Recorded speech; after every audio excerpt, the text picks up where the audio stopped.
No começo da temporada final de Star Trek Picard, eu perguntei se, tirando a nostalgia, sobraria alguma coisa. Agora, com o final, eu infelizmente tenho a resposta e não sobra. Com direção competente, bons efeitos visuais, cenas de ação grandiosas, o que mais alguém poderia pedir de Star Trek Picard? Sendo essa a despedida de uma das séries mais queridas da franquia, eu consigo pensar em algumas coisas. Uma trama coerente e que engajasse pelo desenvolvimento de seus personagens, com conflitos que tivessem algum peso e significado para além do fanservice, e que o retorno de Riker, Troy, Crusher, Worf, LaForge e Data não fosse meramente um adereço. O maior problema da terceira e última temporada de Star Trek Picard é basicamente o mesmo de todas as outras. Uma história que mal sustentaria um filme de 2 horas, esticada por 10 episódios de 50 minutos. Mas a série dessa vez vai além e costura o pouco que tem com fanservice e aparições especiais pipocando na tela,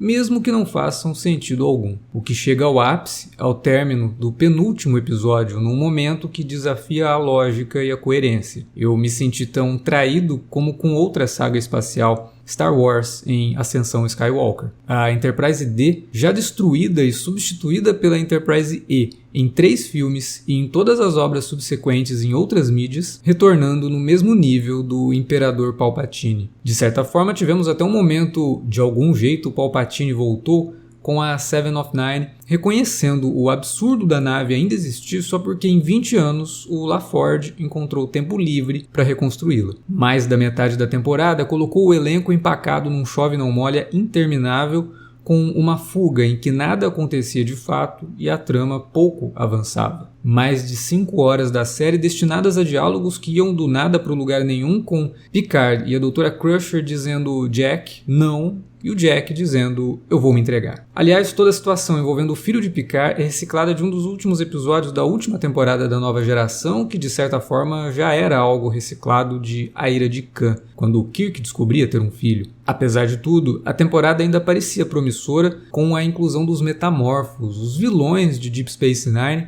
que agora retornavam e davam à série a chance de até criar uma conexão com as aventuras de Sisko e da estação espacial, mas era tudo um engodo para revelar os verdadeiros vilões da derradeira jornada da Nova Geração, os Borg, cujo plano parece ter saído diretamente de um gibi caça-níquel de jornada, o que não deixa de ser verdade, porque parece mesmo reciclado da péssima minissérie Star Trek Hive, coescrita por Terry Matalas, o showrunner da série. Assim, Star Trek Picard desperdiça a inspirada interpretação de Amanda Plummer como vilã e a reduz apenas a mera distração condutora de referências à passagem de seu pai Christopher Plummer como vilão em Jornada nas Estrelas 6. Mas a maior decepção com essa temporada é a falta de peso da trama. Tire os reencontros e os momentos piegas e há um vazio tão silencioso quanto o espaço. O final de temporada de Picard é um testamento à Jornada nas Estrelas, privada de qualquer significado, mas povoada de ação, imagens posadas de seus protagonistas e bobagens sentimentaloides que devem agradar a uma parcela de fãs que não aceitam nada que não seja exatamente igual ao que suas memórias lhes servem. Em minha série de críticas da primeira temporada de Star Trek Strange New Worlds, eu disse várias vezes que o pior daquela série estava quando ela se rendia à nostalgia. O melhor dela estava na entrega de aventuras novas que dessem peso àquela tripulação e não apenas a fizesse soar como a tripulação que estava esquentando as cadeiras dos verdadeiros tripulantes da Enterprise. Pelo menos ali havia um equilíbrio que Picard não mantém. O retorno da Enterprise D, por exemplo, ainda é coroado com um momento que chega a ser desrespeitoso com Seven of Nine e Raffi,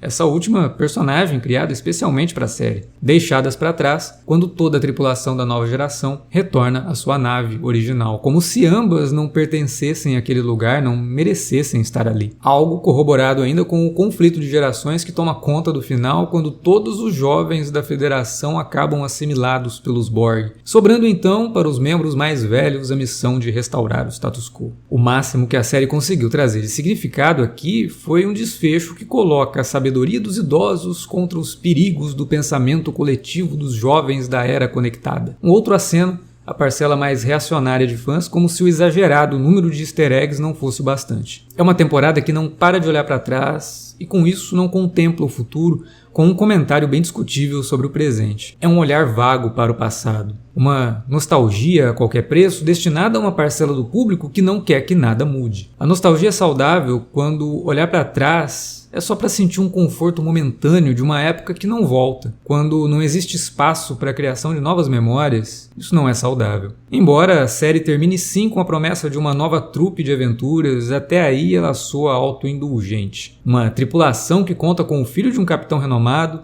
a filha de um engenheiro famoso e capitaneada pela remanescente de outra série de jornada, numa nave renomeada com o nome mais importante da franquia. Até no novo, Picard não consegue se desvencilhar do velho com uma cena pós-créditos que promete mais do mesmo. Repetição de ciclo. Não dá para pensar em avançar só olhando para trás, porque o único destino possível para isso é bater com a cara no muro, ou, na vastidão do espaço, talvez colidir com a superfície de um planeta, resultando em um desastre cuja destruição jamais poderia ser ouvida no vácuo em que se encontra. Se você gostou dessa temporada de Star Trek Picard, existem alguns episódios da nova geração que são bem importantes de acompanhar. Eu listei alguns deles nesse vídeo aqui. Valeu pela audiência e até a próxima.